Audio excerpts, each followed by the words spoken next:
뭇 백성이 우레와 번개와 나팔 소리와 산의 연기를 본지라. 그들이 볼 때 떨며 멀리 서서 모세에게 이르되 당신이 우리에게 말씀하소서 우리가 들으리이다. 하나님이 우리에게 말씀하시지 말게 하소서 우리가 죽을까 하나이다.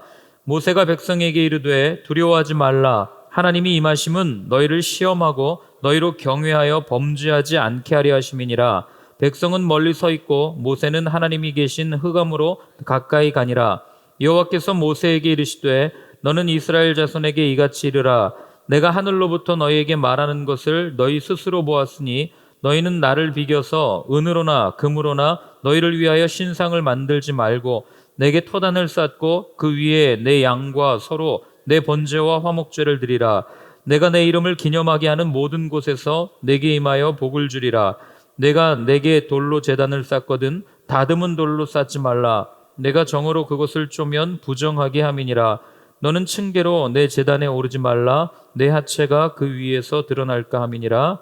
아멘. 하나님께서 이제 본격적으로 계명, 하나님을 따르는 백성들이 지켜야 할 율법들을 하나하나 설명을 해 주십니다. 어제 함께 나눴지만 10계명 다 암송하고 계시리라고 믿지만 그 10가지 계명들을 우리에게 주셨고, 그리고 이제 앞으로 24장까지 계속해서 하나님께서는 아주 상세한 내용의 법들을 우리에게 허락해 주실 거예요. 이 법들을 주시는 이유는 결국 어제도 말씀드렸지만 뭐뭐 해라 하지 말라라고 하는 어떤 행위의 명령이기보다는 하나님이 누구신지를 분명히 묵상하고 하나님이 누구신지를 생각하라, 나를 좀 아빠로 인정해줘라 하는 하나님의 짙은 호소라는 것을 우리는 알게 될 겁니다. 자, 그래서 오늘은 하나님이 뭐라고 말씀하시는가? 자, 우리 18절부터 21절까지요. 같이 한번 읽겠습니다.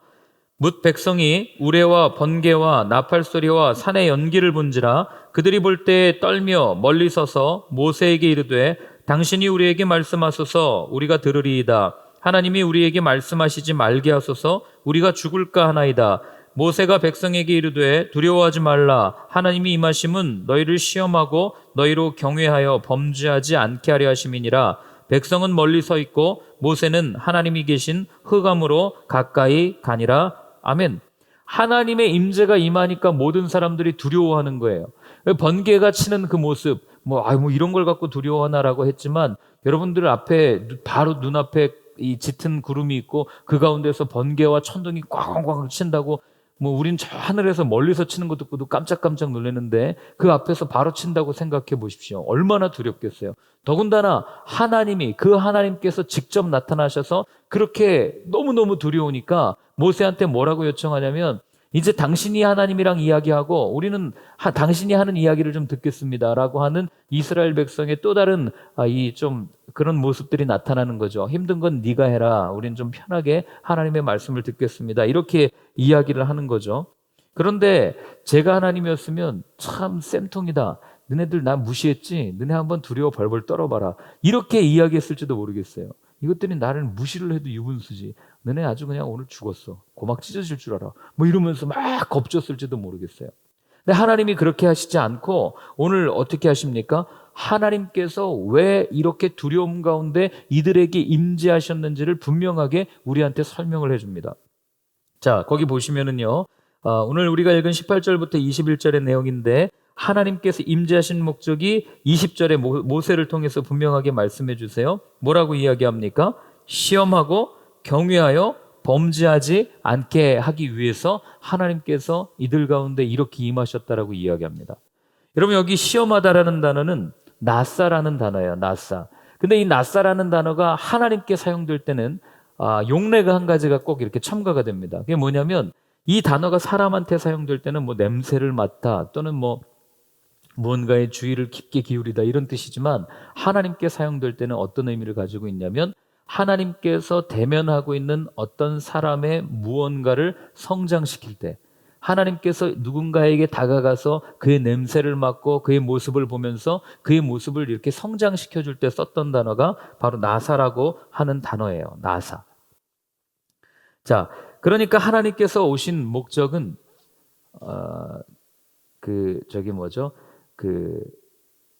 겁을 주려 하는 게 아니라 무언가 이들이 가지고 있는 어떤 것을 성장시키기 위해서 하나님께서는 이들 가운데 오셨다는 것을 우리는 알고 있는 거죠. 여전히 믿지 못하는 이들에게 분명하게 하나님의 모습을 보여주고 하나님이 어떤 분이다라는 걸 알려주시고, 그리고 여전히 그 두려워하고 이 마음이 갈라져 있는, 이분이 정말 하나님일까 갈라져 있는 이들의 믿음을 성장시키기 위해서 하나님께서는 이렇게 두려움 가운데 임재를 하셨다는 거죠. 그래서 하나님을 경외하게 되면 조금이라도 죄를 안 질 거 아니에요. 그렇지 않겠어요? 여러분, 사람이 그래도 두려움을 가지면, 여러분들 그런 경험 안 해보셨습니까? 하나님을 처음 만났을 때 하나님이 너무 좋아서, 또는 하나님이 너무 무서워서 이거 하지 마 그러면 이거 하면 왠지 벌 받을 것 같아서 조금은 안 하게 되는 그런 마음들이 있잖아요. 그러니까 이렇게라도 해서 죄를 짓지 않게 하기 위해서 라고 하나님이 말씀하시는데, 여러분 오늘 여기에 범죄하지 않게라는 이 말은, 이 원어적으로 얘기하면, 더 깊이 얘기하면 이런 뜻이에요. 죄로부터 완전히 벗어나게 하기 위해서, 죄로부터 완전히 해방시키기 위해서 하나님께서 이렇게 오셨다는 거죠. 그 한마디로 얘기하면 우리를 더 거룩하게 하기 위해서, 흠없는 당신의 자녀로 만들기 위해서 하나님께서는 이렇게 오셨다는 거예요. 이게 오신 목적이 사실은 예수님이 오신 목적과도 너무나도 똑같은 거죠. 우리 성경 한번 찾아보시겠습니까? 마가복음 10장 45절 말씀이에요. 인자가 온 것은 섬김을 받으려 함이 아니라 도리어 섬기려 하고 자기 목숨을 많은 사람의 대속물로 주려 함이니라. 아멘. 자, 예수님이 말씀하세요. 뭐라고 얘기합니까? 내가 이 땅에 온 것은 사람들에게 겁을 주어서 너희들 나를 믿지 않으면 다 죽어 라고 이렇게 겁박하기 하기 위해서, 무언가 내가 너희들의 왕이야, 너희들 내게 고개를 숙여야 돼 라고 사람들에게 섬김을 받으려고 이 땅에 오신 것이 아니라 도리어 섬기려고. 어떻게 섬기려고요? 자기의 목숨을 많은 사람들에게 주기 위해서, 대성물로 주기 위해서. 두려움 가운데 떨고 있는 이들 가운데, 하나님을 오해하고 있는 이들 가운데 오셔서 그 모든 것을 제거해 주시고, 그리고 이어서 어떻게 하셨다고요? 자기 목숨을 대속물로 주셨다. 이 얘기는 뭡니까? 완전한 해방, 죄에서 완전히 풀려나게 하기 위해서 예수님이 오셨다, 이 얘기를 하는 거죠. 그러니까 하나님께서 구름 가운데 오셔서 너희를 시험하여서 범죄하지 않게 하신다는 그 하나님의 임재와, 예수님께서 이 땅에 오셔서 우리 가운데 다가오셔서 말씀하시고 하는 예수님의 임재의 목적이 똑같다는 겁니다. 우리는 이걸 오해하면 안 돼요. 하나님이 우리한테 겁주려고? 아니에요. 우리로 완전히 죄에서 해방시키시기 위해서 여기에 오셨고, 그리고 이스라엘 백성들에게 어떻게 한 겁니까? 율법을 주신 이유가 그거 아니에요? 너희들 죄가 있으니까 내 앞에 나올 수 없어? 그러나 그 죄를 제거하는, 또는 그 죄를 잠깐 가려주는 여러 가지 절차들을 가르쳐 줄게 라고 이야기하면서, 내게 나올 때 두려워하지 마. 이 율법들을 지키면 나와 이야기할 수 있어, 나와 만날 수 있어, 제사장을 통해서 나와 충분히 소통할 수 있어라는 것을 알려주시는 모습이 바로 이 시내산에서 강림하신 하나님의 모습이라는 거죠. 그렇기 때문에 주님이 우리에게 오실 때는요, 분명한 목적이 있어요.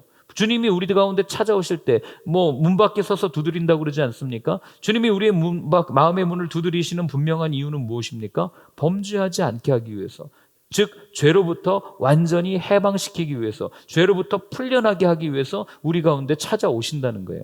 그러니 여러분, 주님이 오실 때 너무 두려워하지 마세요. 그분이 오시면 그냥 마음 열고 받아들이면 됩니다. 내가 지은 죄가 너무 많아서 찔리는데요, 너무 어려운데요, 괜찮아요. 한 번은 대면해야 되지 않겠습니까? 한 번은 우리의 모든 것들을 그분 앞에 상고해야 되지 않겠어요? 그러나 그 모든 일이 지난 이후에 그 죄를 회개하는 것이 목적이 아니에요. 구약 성경도 그렇고 이 신약 성경도 그렇고, 여러분 성경을 읽어보십시오.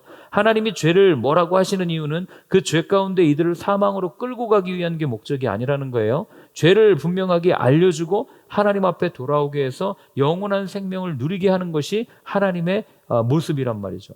그러니 주님이 우리 가운데 오실 때는 우리의 죄를 완전히 풀어주시고 우리에게 영원한 생명을 주시기 위함이라는 것을 여러분들 분명히 기억하셨으면 좋겠어요. 그리고 나서 분명하게 이제 다시는 사망으로 돌아가지 않는, 죄를 범하지 않는 그 정확한 선을 그어주시는데, 그게 뭐냐면 22절부터 24절 말씀입니다. 같이 한번 읽습니다. 여호와께서 모세에게 이르시되 너는 이스라엘 자손에게 이같이 이르라. 내가 하늘로부터 너희에게 말하는 것을 너희 스스로 보았으니 너희는 나를 비겨서 은으로나 금으로나 너희를 위하여 신상을 만들지 말고 내게 토단을 쌓고 그 위에 내 양과 서로 내 번제와 화목제를 드리라. 내가 내 이름을 기념하게 하는 모든 곳에서 내게 임하여 복을 주리라. 아멘. 자, 우리는 이걸 읽으면 복을 주리라, 하나님을 향해서 제단을 쌓고 예배를 드리면 복을 받겠다. 여기에 우리는 또 읽을 때마다 이렇게 밑줄이 가지만, 그러나 오늘 하나님은 그 앞에 분명히 말씀하세요. 뭐라고 얘기하냐면 아무것도 만들지 말라는 거예요. 근데 그 만드는 게요, 하나님이 본질을 정확하게 말씀하세요.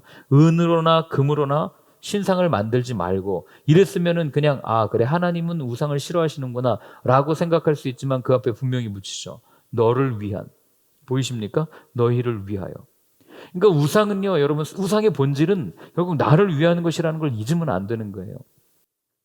여기 보면은 이 말씀은 이해가 돼요. 하나님 그래요, 우상 안 만들게요. 앞에서부터 계속 말씀하셨잖아요. 신상 만들지 말아라. 십계명에서도 말씀하셨으니까 그래요, 그럼 안 만들게요 라고 했는데, 그런데 24절에 보면 갑자기 뭐라고 말씀하시냐면 내게 토단을 쌓고 그 위에서 예배를, 제사를 드려라, 이렇게 얘기해요.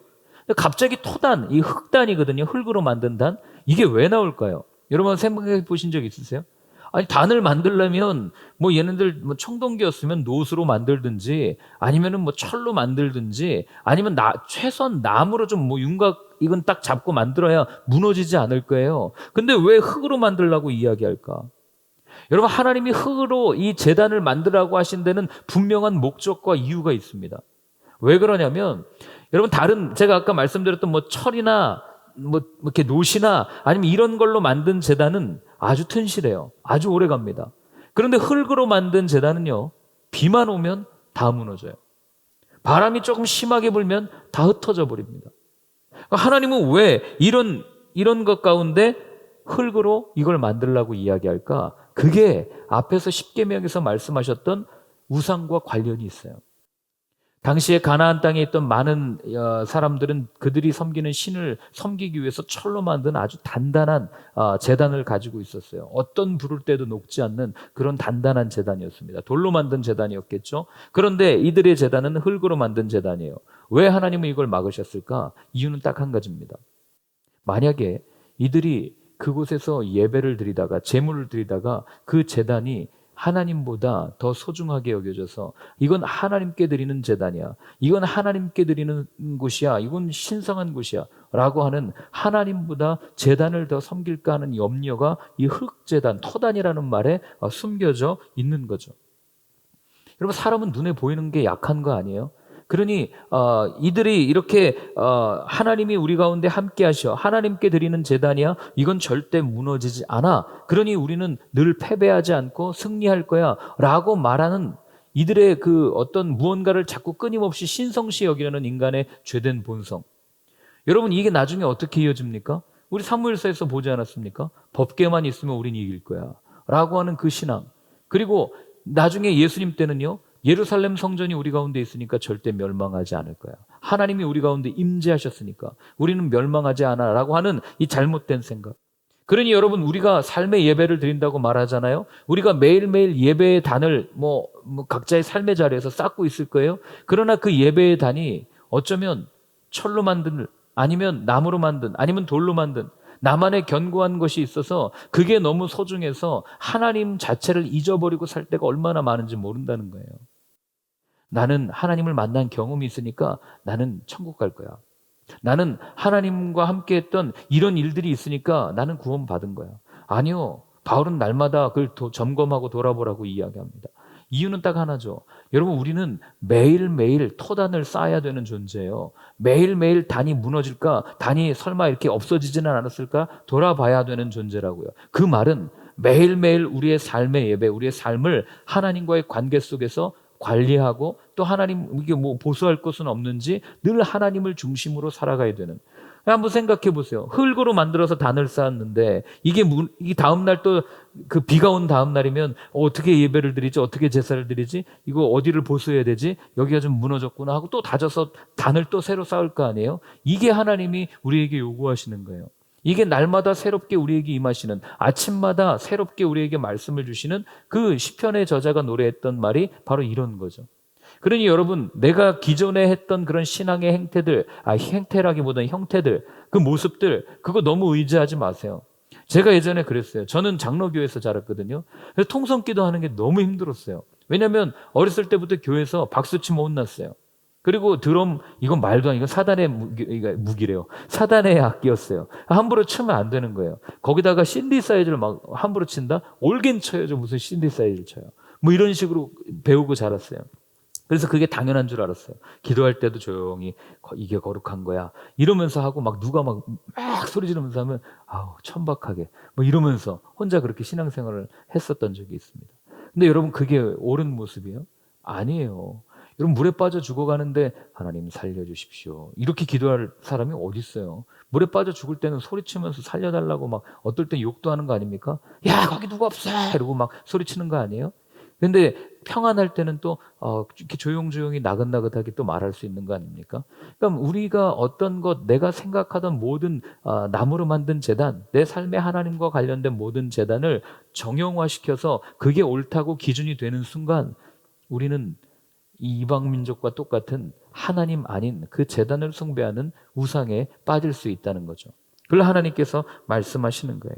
그래서 여러분, 하나님은 눈에 보이는 것, 또는 우리가 이렇게 마음에 담아둔 것, 감각적으로 느끼는 것, 이런 종교적인 어떤 형태에 묶여 있는 것이기보다는 하나님께 늘 집중하고 하나님만 바라보게 하기 위해서 하나님이 흙으로 만든 단을 쌓아라 이렇게 말씀해 주셨던 겁니다. 여러분, 예배당도 마찬가지예요. 뭐 여기 저희 뭐 예배당 이렇게 사실 이만한 공간이 어디 있어요? 제가 여기 사진 찍어서 우리 저기 동기 다른 이제 개척을 준비하고 있는 목사님들한테 보여드렸더니 축복받았다고 그러더라고요. 어디 위치가 어디냐고. 그래서 강남 가로수길이라고 했더니 그냥 아무 말 안 하더라고요.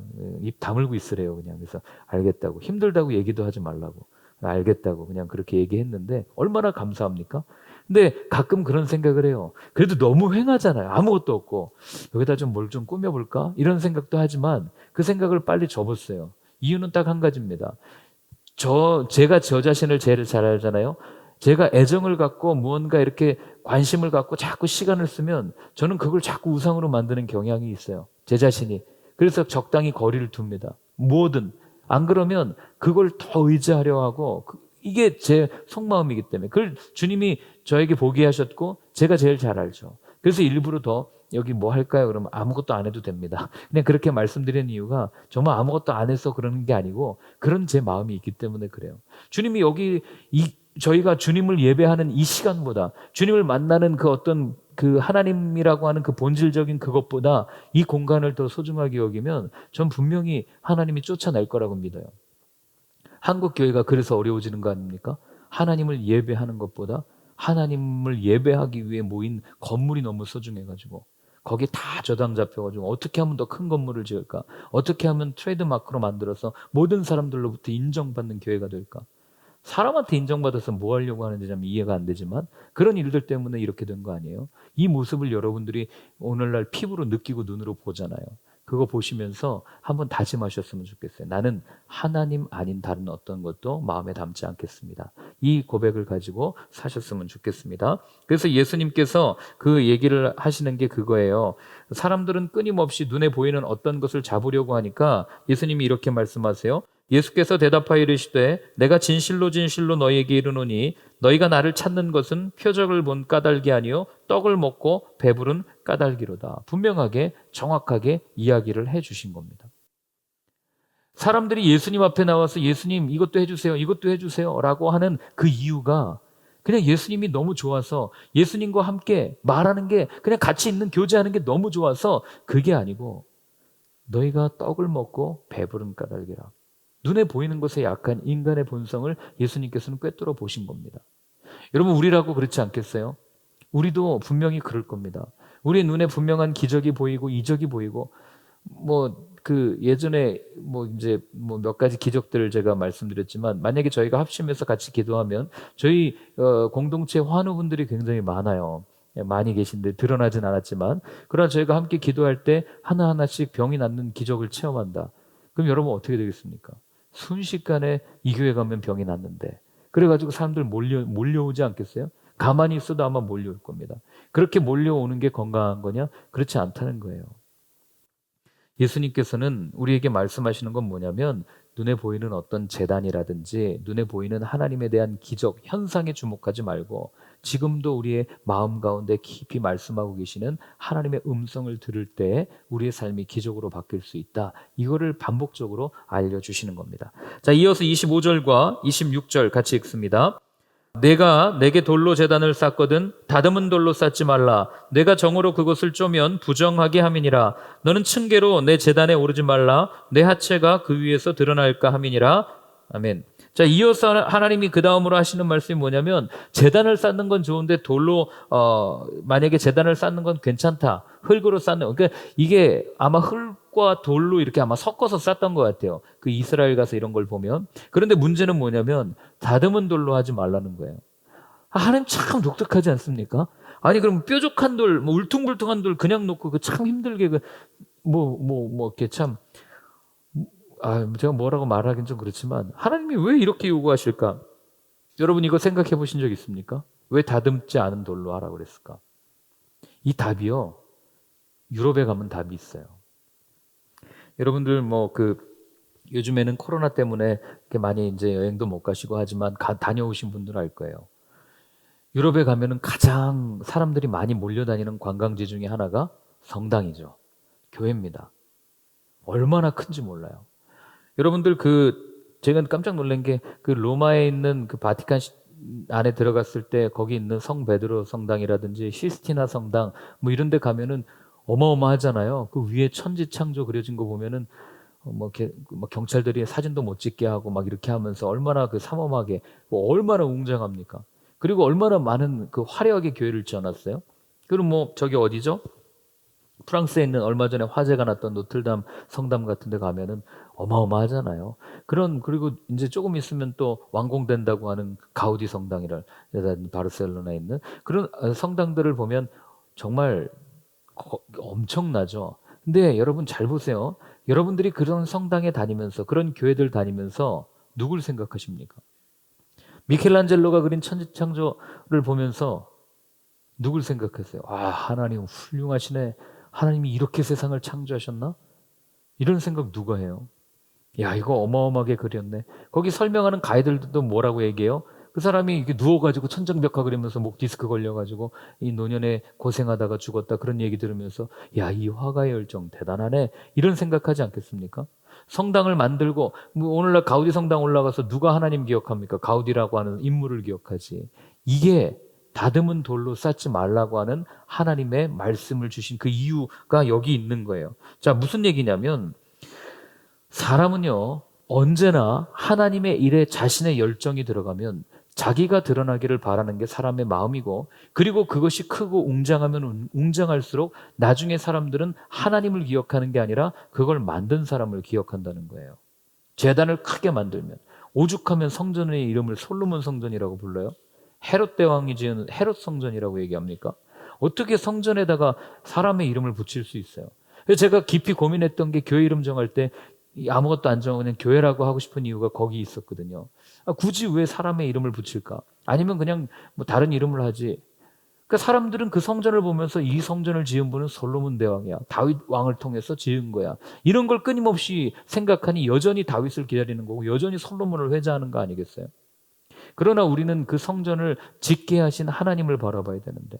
근데 여러분 성경 잘 읽어보세요. 하나님이 한 번도 성전을 지으라고 한 적이 없어요. 아십니까? 하도 좋으니까 마다못해 그냥 이렇게 허락하신 거예요. 잘 보십시오. 그러니 우리는 끊임없이 하나님을 위한 열정을 가지고 산단 말이죠. 여러분 이게 우리한테도 동일한 게 뭐냐면 처음에는 하나님이 너무 좋아요. 하나님을 위해서 열심히 삽니다. 하나님을 위해서 열정을 내요. 그런데 그 열정이 나중에 나를 올가매는 시험의 도구가 될 수도 있고 그 열정이 어쩌면 하나님 앞에서 하나님보다도 그 일이 더 소중해져서 그게 우상이 되는 일들이 일어난다는 거예요. 여러분 교회에서 가만히 보면 목사들이 많이 넘어지는 때가 언제인지 아세요? 사역 많이 할 때 넘어져요. 저는 사역 많은 교회에서 사역을 했었어요. 그 교회가 굉장히 위험하다는 걸 느껴요. 왠지 아십니까? 사역이 우상이에요. 바쁜 목사가 굉장히 훌륭한 목사고 비행기를 몇 번 탔냐? 마일리지를 얼마나 쌓았냐? 지방에 몇 번 왔다 갔다 했냐? 강사로 몇 번 불려갔다 왔냐? 이게 그들의 이야기거리예요. 그러니 얼마나 변질됐어요. 지금 우리 공동체에 누가 죽어가냐? 우리가 정말 이 시대에 이 교회가 어떤 어려움을 가지고 있냐? 하나님께서는 이 시대 가운데 어떤 관점을 가지고 어떻게 성도들을 세워가기를 원하느냐? 이런 걸 얘기해도 모자랄 판에 나는 어디에 불려갔다 왔네. 몇 번 했네. 우리 교회는 사역이 많아서 바쁘네. 나는 자녀 얼굴도 몇 번 못 봤네. 여러분 이게 자랑할 거예요? 말도 안 되는 일들이 일어나는데? 그러니 여러분 내가 하나님을 향한 열정이 지나쳐서 내가 하는 일에 주목하기 시작하면요. 여러분 그때부터는 내가 우상이 되어버리는 거예요. 이게 목사들만 그런 게 아니에요. 제가 가능하면 교회에서 아무 일도 하지 말자고 그러는 이유가 여기 있는 거예요. 일하면 처음에는 좋아요. 다 좋아요. 근데 나중에 서운한 마음 든다니까요. 내가 이렇게 봉사하고 헌신했는데 왜 나한테 이렇게 얘기해? 왜 나를 이렇게 알아주지 않지? 근데 저는 자신 있게 말씀드릴 수 있어요. 앞으로 여러분이 뭘 해도 알아들이지 않을 겁니다. 예. 왜요? 하나님이 보시고 하나님이 아시고 하나님이 상 주셔야지 제가 알아줘서 아유 감사합니다 하고 웃으면서 이야기하면 뭐예요? 그걸로 끝이죠. 더 큰 걸 노리세요. 더 큰 걸 누리십시오. 노리라는 말은 좀 그렇죠? 네. 하나님이 주시는 축복이 있잖아요. 근데 그것도 여러분들이 잘 하셔야 되는 게 그 열정이 지나치면 지나칠수록 하나님을 위한 섬김에서 나를 위한 섬김으로 바뀔 때가 있다는 거예요. 그게 여러분 오늘 얘기하는 하나님께서 말씀하시는 이 돌로 제단을 쌓을 때 다듬지 말라는 거예요. 여러분 하나님은요, 하나님 앞에 예배할 때 하나님의 일을 할 때 사람의 도움이 그렇게 필요하지 않아요. 사람들이 열정을 내고 시작할 때 변질되는 게 사울도 그랬고 히스기야도 그랬고 그 다음에 또 누구예요? 누구죠? 우시야도 그랬고. 하나님은 사람의 도움이 필요하지만 필요한 게 아니고 사람의 도움을 사용하시지만 그러나 사람의 도움이 꼭 필요한 게 아니에요. 사람의 도움이 필요하다면 그건 하나님일 수가 없는 거죠. 그렇기 때문에 여러분 우리가 무언가를 할 때 하나님께서 우리를 통해서 역사하시고 우리의 손을 통해서 하나님이 역사하시는 거지 내 손을 들어서 하나님을 돕는다 이런 생각 버리셔야 됩니다. 순서가 바뀐 거죠. 그럼 우리 하나님의 꼭두각시입니까? 전 그냥 그렇게 생각하기로 했어요. 그래 나 그냥 하나님의 꼭두각시 할래요. 하나님이 말하는 거대로 말씀하는 대로 살고 그게 속편할 것 같아요. 거기에 뭐 자유의지 따지고 선택 따지고 이야기하면 할 것 참 많지만 그러나 그 따지기 시작하면 복잡하고 괜히 대들기나 하니 그냥 난 하나님 말씀에 순종하면서 살겠습니다. 그렇게 제가 결론을 내린 적이 있어요. 20대 때. 그래서 여러분들도 오늘 하나님께서 2번 말씀하셨죠. 다듬은 돌로 가지 말아라. 그리고 흙단을 쌓아라. 이 의미를 깊이 생각하시면서 하나님께서 내게 원하시는 삶의 모습이 삶의 예배가 어떠한 것인지를 분명하게 기억하는 한 주가 되셨으면 좋겠습니다. 자, 우리 한번 같이 기도할 때는요. 오늘 이렇게 한번 기도했으면 좋겠습니다. 하나님, 표적을 구하는 눈에 보이는 어떤 그런 신앙의 본질을 따라가는 우리의 삶의 모습이 아니라 하나님 한 분만을 바라며 하나님을 그리며 하나님을 따르는 나의 삶의 예배가 되게 하여 주옵소서. 우리 그렇게 한번 같이 기도하겠습니다. 하나님 아버지, 오늘 다시 한번 주님 앞에 간구합니다. 하나님, 내가 무엇을 섬기고 있습니까? 어떤 것을 바라보고 있습니까? 하나님 다시 한번 간절히 기도하오니 하나님만을 바라보며 하나님만을 구하며 하나님만이 나보다 더 소중하신 분이 하나님임을 고백하며 나아가는 저희의 예배가 되게 하여 주옵소서. 이제는 우리 주 예수 그리스도의 크신 은혜와 하나님 아버지의 사랑과 성령의 인도하심이 나 자신을 꺾고 하나님이 더 소중합니다 고백하며 하나님만을 섬기겠다고 다짐하는 모든 분들 머리 위에 이제로부터 영원까지 늘 함께하여 주옵시기를 간절히 축원하옵나이다. 아멘.